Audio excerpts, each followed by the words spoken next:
Good afternoon, everyone. Hello. Having a good time? You learned something new? Heard some great speakers here today. I actually want to start by saying, please stand up. We've been sitting for a long time and I really need some energy film. So I really need you to get up. We could even have some music if it was there, but we certainly need to move. So please move, loosen up your muscles.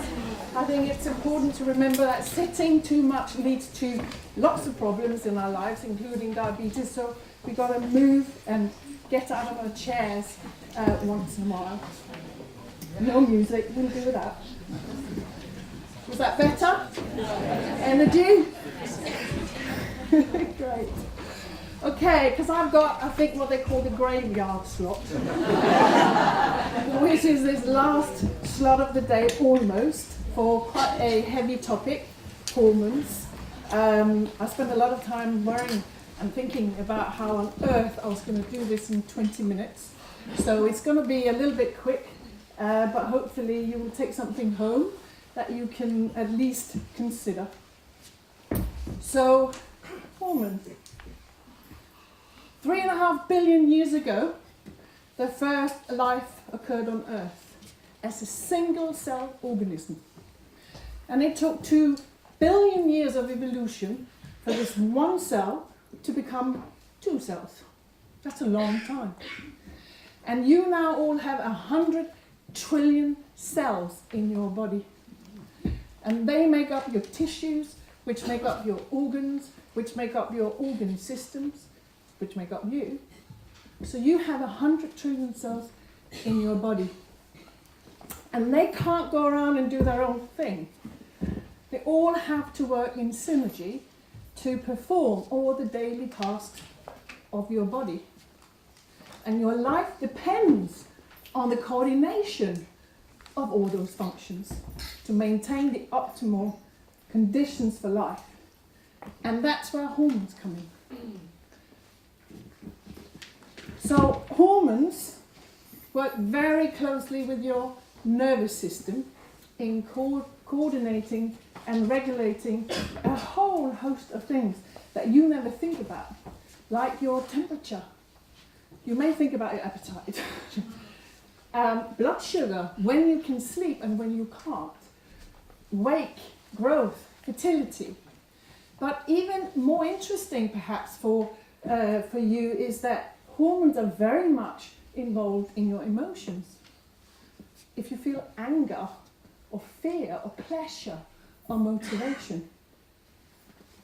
So as you can see, hormones are important little molecules that float around in your bloodstream. You've certainly heard about some of these hormones today. Insulin we've heard about, cortisol we've certainly heard about, and everybody knows about sex hormones. So we have about 50 hormones in our body, plus, and these hormones all are produced in either our glands, our specialized glands that are secreting these hormones. Some are produced in our organs that we don't classify as glands. Your heart produces hormones, your liver, your kidneys, your bones, and collectively we call this the endocrine system. So how do they do this coordination? How does it work? Well, think of hormones as these little chemical messengers. They carry information and often from one place in the body to another. So when they do that, when they are secreted from your glands, they travel throughout your bloodstream, and here they interact with target cells. So when they reach a target cell, what they do is they interact, they bind to a receptor, they interact, and it causes a cascade of events in this cell that ultimately results in the cell changing its behavior. So in other words, hormones tell cells what to do and what not to do and when to do it. So that's how they work. Now most of the time we don't think about our hormones as we go about our daily lives. They just do their job nicely in the background. There are times in our lives where we may think about our hormones, particularly women, as you go through menopause, or if you have menstrual issues. But other than that, most of the time we don't worry about our hormones. But sometimes we might find that suddenly, for one reason or other, we can't sleep.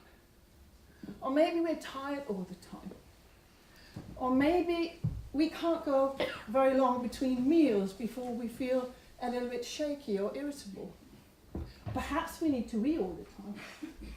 And these are really signals from your body to say something isn't right. And a lot of the time, these signals really have to do with what your hormones are doing. So it's worth paying attention. Sometimes it's a bit more extreme than that. You may have seen some of these people.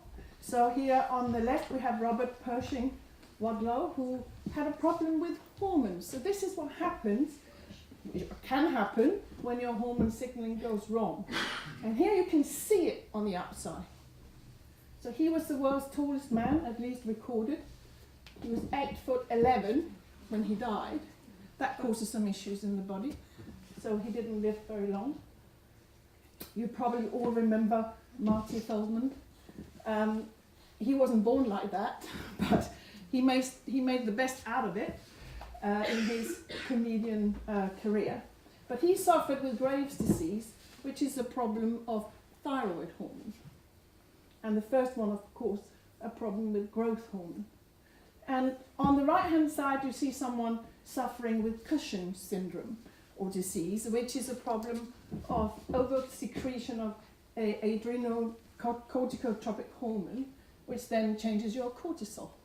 So sometimes we can see it. In some ways, it's quite interesting when we can see it. But most of the time, we can't see it. It's just these little subtle, niggling symptoms that occur in the body. So key things to remember is hormones are absolutely necessary for coordinating processes in the body. They work with your nervous system and they deliver information. And it changes the way the cell works. So let's look at sex hormones. So many people today have come up and asked me, are you going to talk about menopause? No, I'm not going to talk about menopause. Menopause is part of female hormones, or part of one of the life changes we go through because of our sex hormones.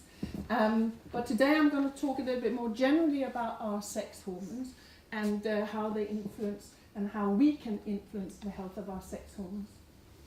So estrogen, it should really be saying estrogens because estrogen is a family of hormones. We don't often talk about that. And progesterone, which is produced in your ovaries. And we have androgens produced by the men, testosterone being the most probably famous one, produced in the testes. So these hormones are responsible for our sexual characteristics, primary and secondary, and of course our reproductive health. But they do a lot more than that. So we have sex hormones, like all other hormones. They travel throughout our body, they travel throughout our brain, and they interact with many different cell types. So what we see is that when sex hormones influence these cells, it has an effect on many neural and behavioral functions, mood, cognitive function, blood pressure regulation, motor coordination, pain, so lots of other things than only our reproductive health. And this is why we sometimes see when hormone communication, sex hormone communication goes wrong, it goes much beyond just our reproductive health. So let's talk a little bit about imbalances in these sex hormones. And what I've listed here are some very common symptoms and probably some we see more of. So on the left-hand side, we're looking at females. We often see complaints about bloating, breast tenderness. I'm not going to read them all. A lot of females will be familiar with these. And many of those are thought to be associated with the effects of estrogen.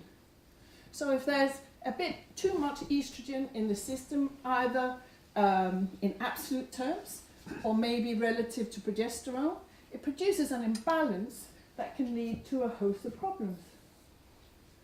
In the same way, we see in men that low testosterone can lead to many problems. But I want to talk a little bit about the low testosterone for a moment, because testosterone in men peaks at the age of 20. So from the age of 30, testosterone starts to decrease year on year. But does that mean that when a man gets to 50 or 60 or 70, like we see now, that he should have low testosterone? No, probably not. Under healthy circumstances, there should be enough testosterone to go around. But there's no doubt we see an increase in these problems. So low testosterone may only be half of the story.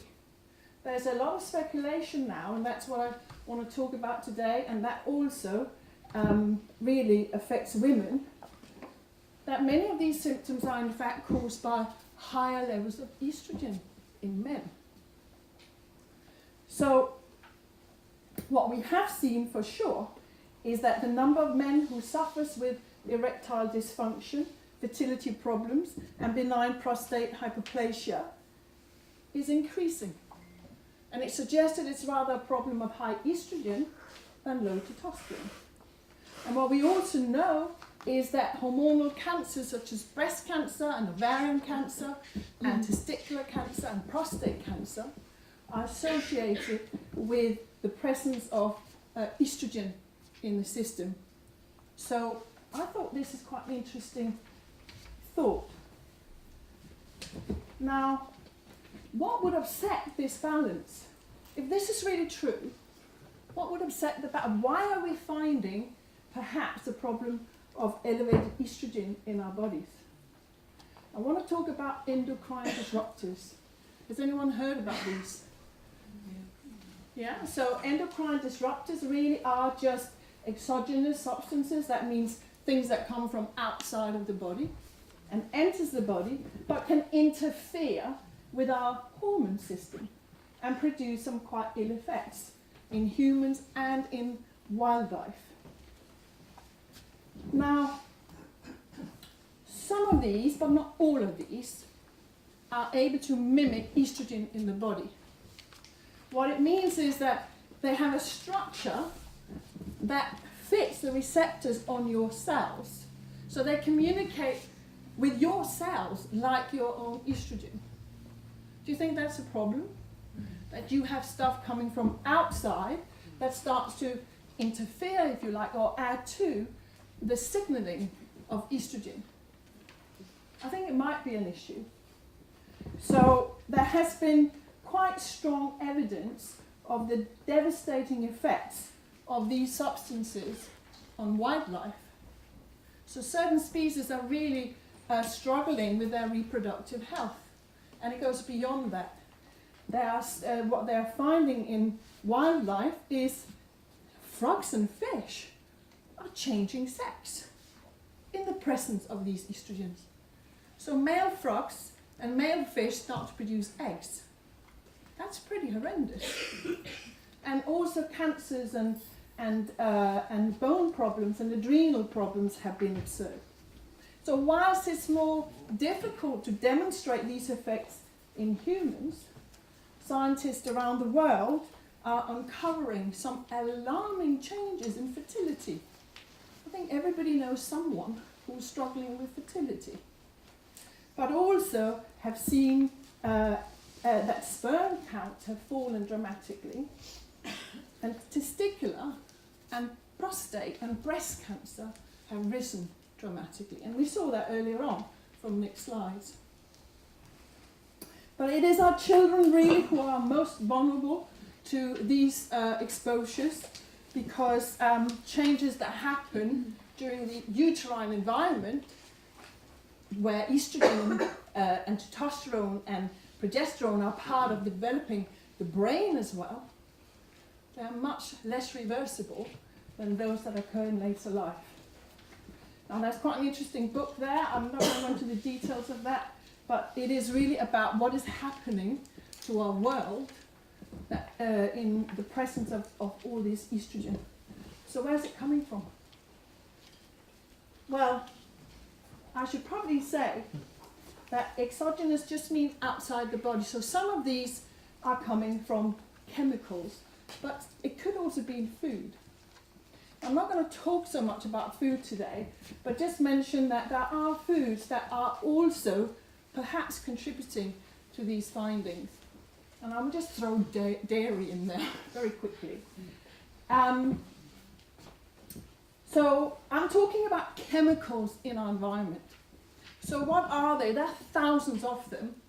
But the Environmental Working Group, and I'd really encourage you to go on their website and have a look because there's tons of brilliant information.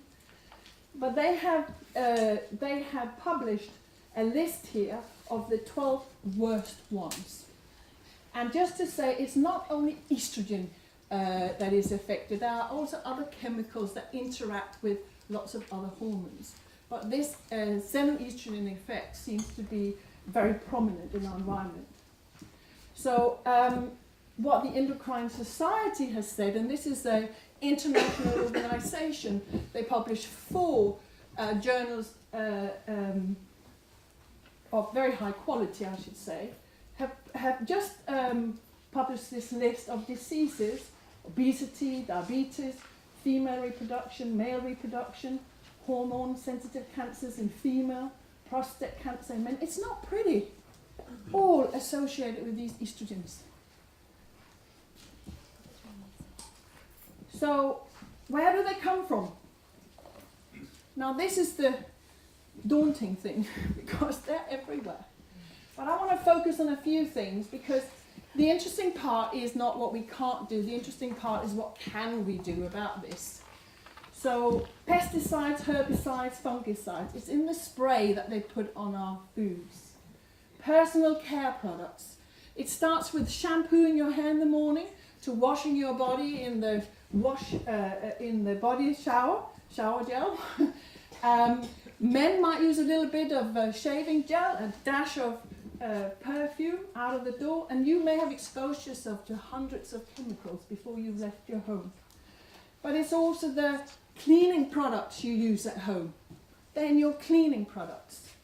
They are also in plastic, and this is a huge thing. Plastic bottles, plastic cookware or containers, your non-stick pans, Teflon. How many have got Teflon pans? Yeah, non-stick cook pans. Almost everybody. And every time you cook your foods, it leaches these xenoestrogens and other chemicals into your body. So it can all seem a little bit daunting, but I think it's important that we know, because changes start with us. It starts with your choices and your demands. And I think this is one of the most challenging things we're finding in our modern day world when it comes to our endocrine health and the increase in some of the things that we're seeing now. So,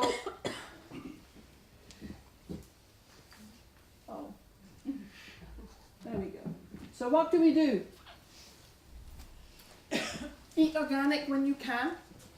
Then you avoid, it's not about the nutritional value, it's really about you minimizing the exposure to these chemicals. Again, the Environmental Working Group has helped us out a little bit. They have published a list of the dirty 12. So if you can't afford or can't get organic, then just be aware that these 12 may be the most dirty ones. And if you have to prioritize, then maybe those are the ones that you want to buy organic. And if you can't wash them well. On the right-hand side, you have the Clean 15. These are the least sprayed vegetables and fruits. So again, if you have to prioritize, then you may not need to buy those organic, but there are other things that could be quite important to buy organic. Eat fresh food. Don't eat foods wrapped in plastic. Don't eat tins. Even inside the tin, you have bisphenol A. So the lining in tins leaches estrogen into your foods. You can buy cartons now that don't. Ceramic cookware or glass cookware Really important that we remember that every time we heat these things, it leaches chemicals into our foods. Use natural personal care products as much as possible. Natural household cleaning products. There's so many out there now. Method is one. Has anyone seen Method on the shelves? E-Color is another one. But there are loads of options now out there. Air your living space, of course. But also, another one I didn't talk about was the glass containers. How many people store food in plastic containers? And then what happens is, oh, I've got lovely food here, I'll heat it in the microwave. Now, you 1,000-fold you increase the leakage when you put it in the microwave in a plastic container. We give our kids plastic containers to take their lunch into school. It's not a good thing. So we can get certain products now that are not so, how can I say, dangerous as others, but it's about educating yourself. And on the Environmental Working Group website, there's lots of options.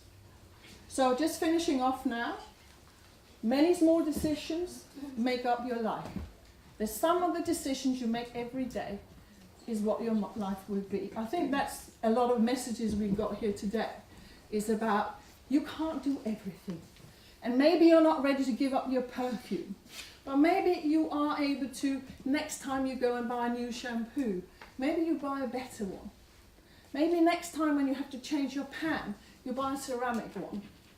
Maybe when you need to clean your house, next time you buy a better one. So it's the small steps every day. When we look at people who've been here today, a lot of people have been through a lot of trauma. And I think some key messages come through as in, I had to get to this place before I woke up. My plea is don't wait. Don't get to that place.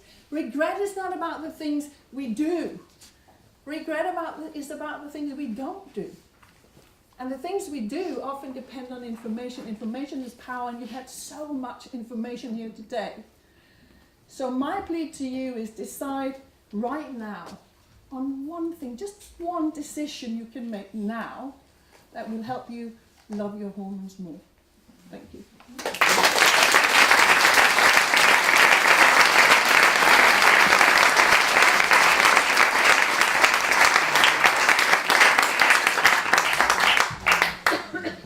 Very thought-provoking, thank you. Do we have any questions? Yes. Could you please read out those two lists? We can see them. Yeah, absolutely. Yeah. You can also find them on the Environmental Working Group's website. So it's a really good place to go for loads of information. They have also released a fantastic app which literally scans product. Unfortunately, the barcodes don't work in this country. I'm hoping something similar will come out. So on the dirty list you have strawberries,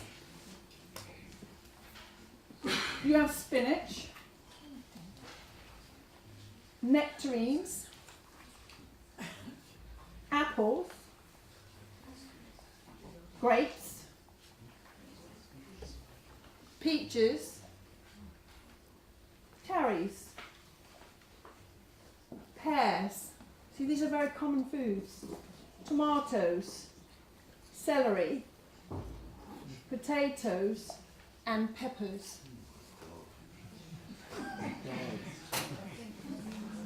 How many of you eat these almost every day? Yeah, exactly. Wash them well. You said this was the graveyard slot. Exactly. Any other questions? Clean ones?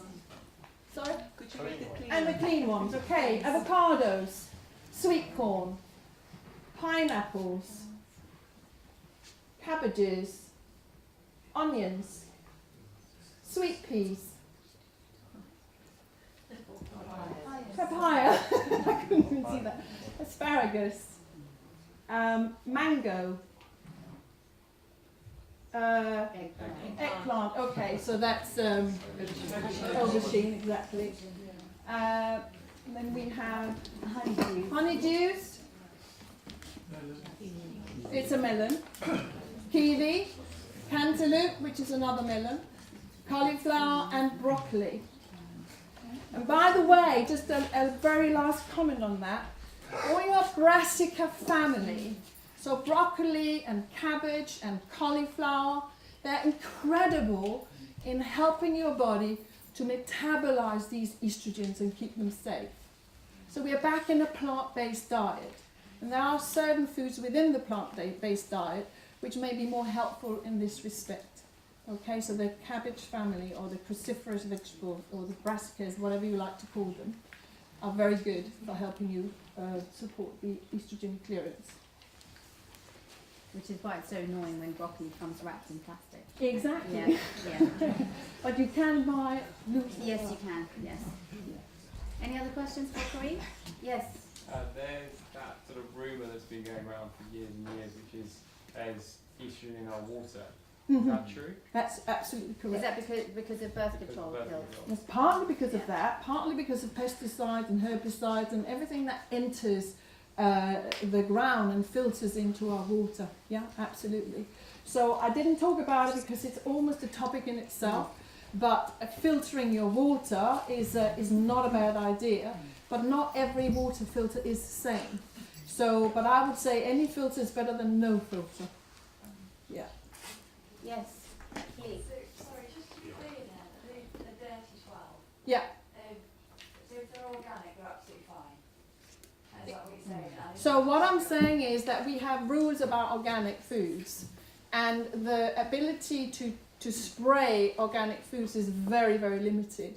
So if you're buying the dirty 12 in organic form, then they will have been on a different regulation set, which means that they won't be in the dirty 12 anymore. And luckily they're the ones that are the easiest to get organic. Yeah, many of them are, because they're very common foods in this country anyway. Yeah.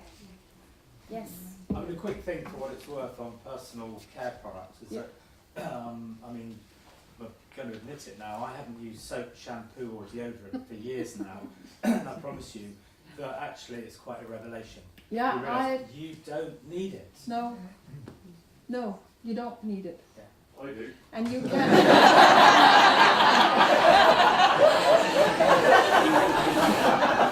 you can make your own.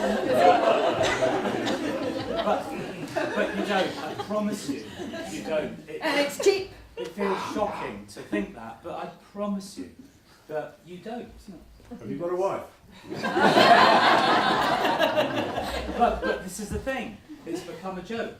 You know, the fact is 100 years ago, these things did not exist. Correct. And we don't need them. And what these things actually do, and this is why it's important what you're using, because as you heard earlier on, our bacterial flora is critical. Yeah. And bacteria live on your skin, Yeah. they protect you, but we are washing them off every day with shampoos and soaps. So using natural products are going to definitely decrease that. It's got to do with pH and chemicals, of course. Or And zero. using, you know, you can use coconut butter on your skin rather than a body lotion. There's many options, absolutely. So not enough time to talk about all these things today, unfortunately. There could be a very lively debate in the pub afterwards. But this is really just, you know, planting the seeds. Knowledge is power. When you know, you can start to make some different changes. You can go on the Environmental Working Group's website, have a look, and educate yourself, and make your own decisions. Yeah. Thank you so much.